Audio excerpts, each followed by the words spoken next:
Bismillahirrahmanirrahim. Assalamualaikum warahmatullahi wabarakatuh.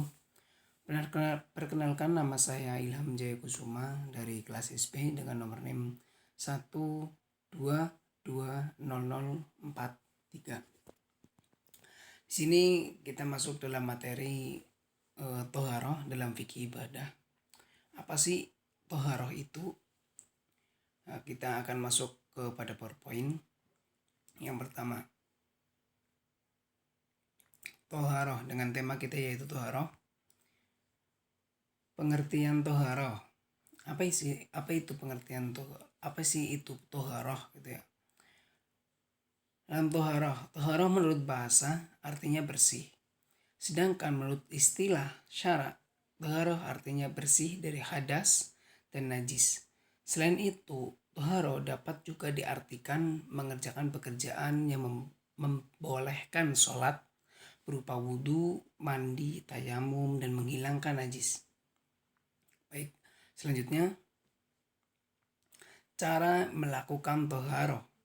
Apa saja sih cara melakukan toharoh? Yang pertama, membersihkan lahir dari hadas, najis, dan kelebihan-kelebihan yang ada dalam badan. Yang kedua, membersihkan anggota badan dari dosa-dosa. Yang ketiga, membersihkan hati dari akhlak tercela. Selanjutnya, membersihkan hati dari selain Allah, yaitu seperti syirik dan lain-lain.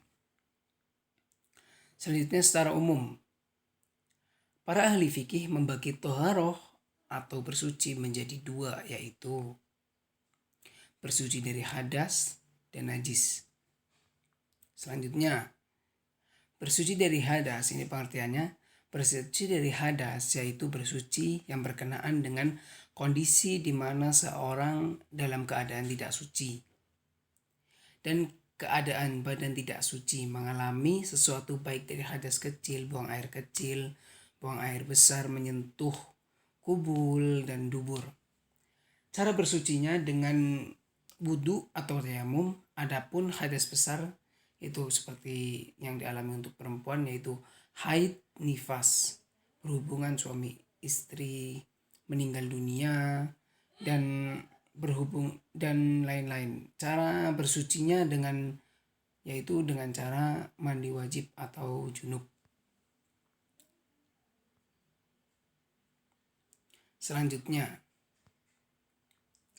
bersuci dari najis. Ini yang kedua. Tadi kan bersuci dari hadas, ini bersuci dari najis, yaitu bersuci berkenaan dengan benda kotor yang menyebabkan seseorang tidak suci, seperti bangkai, darah, nanah, dan lain-lain. Jadi apa-apa yang melekat di tubuh manusia atau di tubuh makhluk seorang hamba, yaitu seperti darah, nanah, dan lain-lain, itu bisa dengan mensucikan diri. Cara bersucinya dengan dicuci atau dibersihkan sesuai dengan tingkatan najisnya. 30 najis menurut tingkatannya dibedakan menjadi 3. Selanjutnya, alat untuk bersuci. Yang pertama, air. Air yang dimaksudkan di sini ialah air yang suci dan mensucikan, yang disebut dengan air mutlak. 32. Adapun yang termasuk jenis air ini adalah sebagai berikut.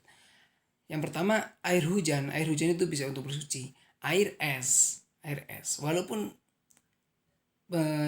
air es itu bisa untuk bersuci. Yang selanjutnya, air embun. Apa sih itu air embun? Air embun itu seperti air yang pada malam hari terus diendapkan dalam sesuatu wadah, yaitu disebut air embun. Atau tidak bisa langsung ada gitu ya, langsung ada air embun, itu tidak. Tapi air embun yang diendapkan gitu dari malam hari itu menghasilkan air embun, itu bisa untuk bersuci. Selanjutnya, air laut. Air laut juga untuk bersuci. Air sungai, air sumur, dan mata air, dan lain-lainnya. Selain air mutlak, ada beberapa jenis yang lain, namun tidak bisa mensucikan. Yang kedua, tanah atau debu. Tanah yang dimasukkan di sini tentu saja tanah atau debu yang suci dan bersih dari kotoran atau najisnya. Dalam bersuci, tanah atau debu biasanya digunakan untuk bertayamum sebagai pengganti air apabila tidak didapati atau tidak ada air yang untuk bersuci. Baik guna menghilangkan hadas kecil, yaitu dengan cara berwudu maupun mandi besar atau mandi jinabah atau junub. Yang selanjutnya yaitu batu. Kenapa batu itu bisa? Ini adalah pengertiannya. Batu dapat digunakan untuk beristinja, yaitu membersihkan dubur, alat kemaluan.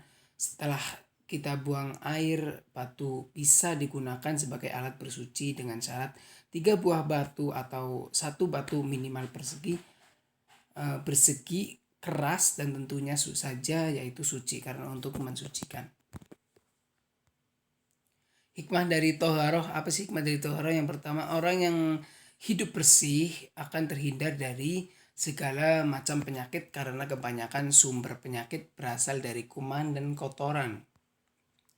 Yang kedua, Rasulullah SAW bersabda, orang yang selalu menjaga wudhu akan bersinar wajahnya kelak saat dibangkitkan dari kubur. Yang ketiga, dapat dijadikan sarana untuk lebih mendekatkan diri kepada Allah Subhanahu wa taala. Yang keempat, Rasulullah SAW menegaskan bahwa keberhasilan itu sebagian dari iman. Dan ada ungkapan bijak yang mengatakan kebersihan pangkal iman atau kebersihan sebagian dari iman. Yang kelima, kebersihan akan membuat kita menjalani hidup lebih nyaman. Ya, yang selanjutnya penutup, keberadaan toharoh mempengaruhi terhadap kualitas ibadah seorang hamba. Toharoh mendidik seorang yang ditaklif syarak untuk senantiasa menjaga kebersihan dalam keseharian baik dalam bentuk lahiriah maupun batiniah. Ibadah seseorang dipandang baik secara kualitas apabila ia beribadah dalam keadaan bersih, baik secara lahir maupun batin. Terima kasih. Wassalamualaikum warahmatullahi wabarakatuh.